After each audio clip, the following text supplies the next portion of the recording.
કોઈ પણ પરિસ્થિતિ કદાચ ગમે એટલું હળગી જતું હોય પણ તમારું મન જો સ્થિર હોય તો સાહેબ તમને કોઈ વિંધી ન શકે, કોઈ તમને ભેદી ન શકે, કોઈ તમને હરફ ન ઉચ્ચારી શકે. સુખ અને દુઃખ અંદરની પ્રક્રિયા છે.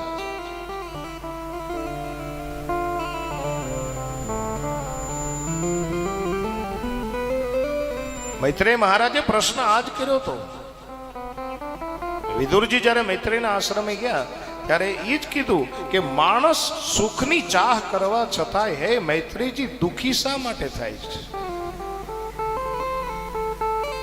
અને આ એક પ્રશ્નના જવાબની અંદર આખું શ્રીમદ ભાગવત થઈ ગયું.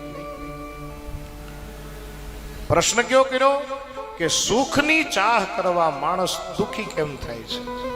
બધાને જોઈ છે સુખ છતાં પણ દુખી શા માટે થાય છે?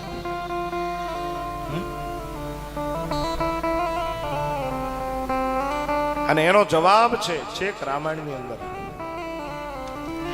કાહું ન કો સુખ દુઃખ કરદાતા,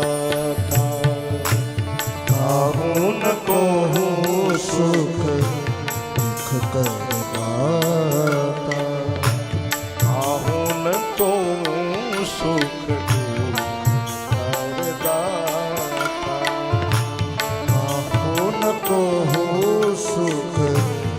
સુખ કરદાતા, નિજ કૃત કરમ ભોગ સર્વદાતા, નિજ કૃત કરમ ભોગ સર્વદાતા, નિજ કૃત કરમ ભોગ સર્વદાતા, કરમ ભોગ સર્વદાતા, કાહું ન કો સુખ દુઃખ કરદાતા, કાહું ન કો સુખ દુઃખ કરદાતા,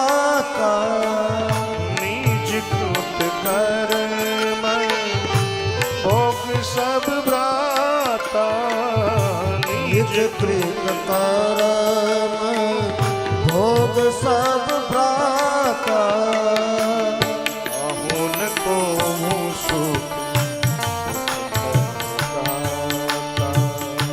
કાહું ન કો સુખ દુઃખ કરદાતા, કાહું ન કો સુખ દુઃખ કરદાતા, કાહું ન કો સુખ દુઃખ કરદાતા, કાહું ન કો સુખ દુઃખ કરદાતા.